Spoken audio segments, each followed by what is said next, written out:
여러분 안녕하십니까, 진성호입니다. 긴급 속보입니다. 윤석열 대통령이 취임 후 처음으로 국민의힘 원외 당협위원장들을 만납니다. 약 70여 명이 될 것으로 보입니다. 자, 19일 날 오찬 간담회를 통해서 이 윤 대통령이 직접 국회의원 배지를 달지 못한 원외 당협위원장을 만난다는 사실은 지금 국민의힘을 발칵 뒤집어 놨습니다.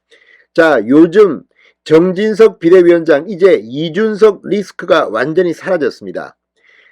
다음 전당대회를 앞두고 지금 조직 강화에 나설 것으로 보입니다.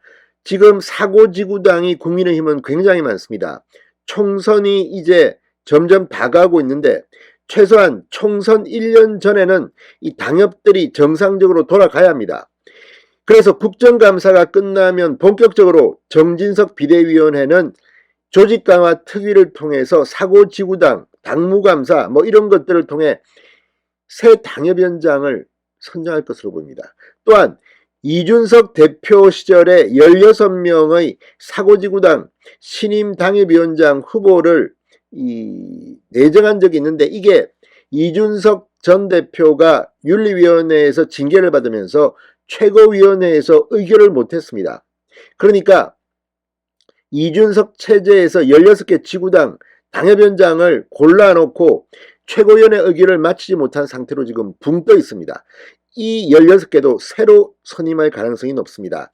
자, 이런 가운데 윤석열 대통령이 원외 당협위원장을 만나기로 하면서 지금 국민의힘 다음 총선 공천을 놓고 상당히 긴장감이 고조되고 있습니다. 지금 국민의힘에는 사고지구당이 많습니다.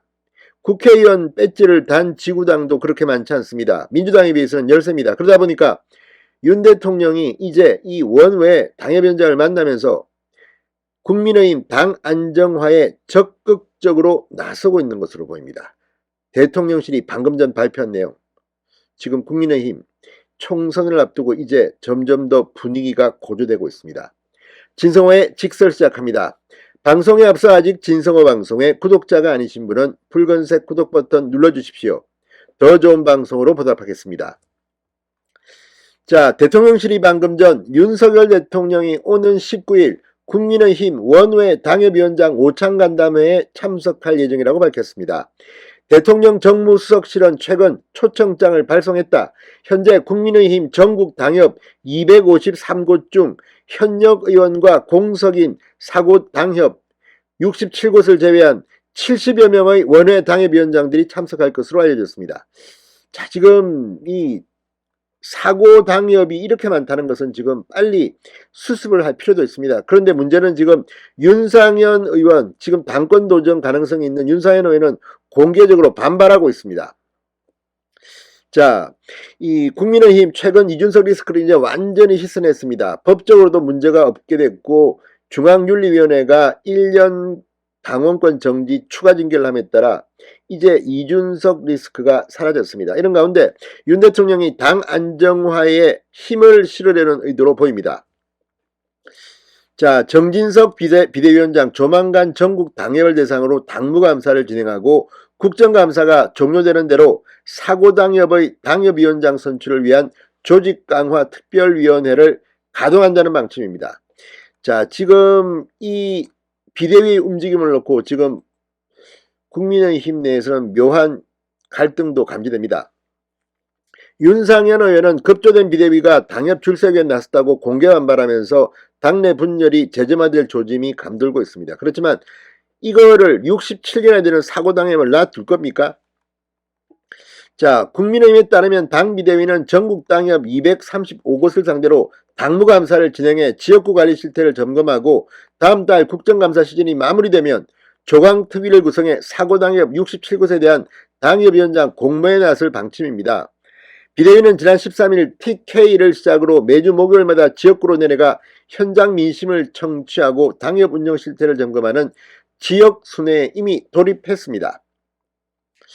자, 이 지금 내년 초 전당대회 전까지는 방치된 사고당협을 다 채우겠다는 게 비대위의 보관입니다. 부실당협을 전비해 철저한 총선 대비 태세를 갖춘다는 데 방점이 찍혀져 있습니다.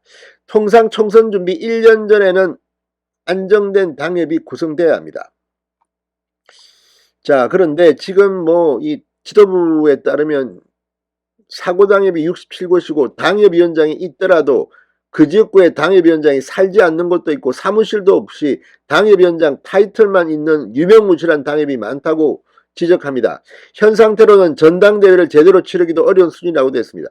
지금 국민의힘에 이런 지역이 있는 모양입니다. 보면 어떤 지역은 잘 되지만 어떤 지역은 이름만 당협위원장이지 사무실도 없고 주소도 거기 아무튼 이 말도 안 되는 지금 짓을 하고 있습니다. 자, 지금 당대표 선거는 당원 70%, 일반 국민 여론조사 30%지만 지금 당원을 바꾸어서 당원 80%, 국민 여론조사 20%로 한다는 이런 이야기도 들리고 있습니다. 이런 가운데 윤상현 의원 14일 페이스북을 통해 비대위가 갑자기 당 조직들을 재편할 이유가 있나며 반발하기도 했습니다. 자, 이준석 대표 시절에 16개 당협을 공모했던 것도 지금 논란이 되고 있습니다. 자, 이준석 전 대표 체제에서 당협위원장이 내정된 16개 당협이 공모 대상에 포함된 것도 지금 논란이 되고 있습니다. 그런데 이게 지금 이준석 대표 체제 시절인 지난 5월 달에 면접 심사를 거쳐 사고당협 16곳의 당협위원장을 내정한 적이 있습니다. 이게 내정입니다. 이게 최고위원회를 통과해야지 의결해야만이 효력이 발생하는데 이준석 전 대표가 징계를 받으면서 의결이 이루어지지 않았기 때문입니다. 비대위는 최고위 의결을 거치지 않은 만큼 공모 절차를 다시 진행한다는 입장입니다. 당시 조직위원장 공모가 불투명하게 이루어졌고 이준석계로 분류되던 정미경 전 최고위원이 보수가 강한 경기 성남 분당을 당협위원장에 내정돼 논란이 있기도 했습니다. 그때 당협 쇼핑회까지 나왔습니다. 비대위 관계자는 당시는 정상적인 공모 절차도 아니었고 공모 자체를 몰랐던 사람들도 많아서 항의가 빗발쳤다. 당시 공모 결과를 인정하기는 어렵다고 했습니다. 정부도 법안을 제출했다가 정기국회가 끝나면 폐기되는데 이준석 대표 체제에서 최고위 의결을 거치지 못한 것을 비대위가 성기할 이유는 없다고 말하게 됐습니다.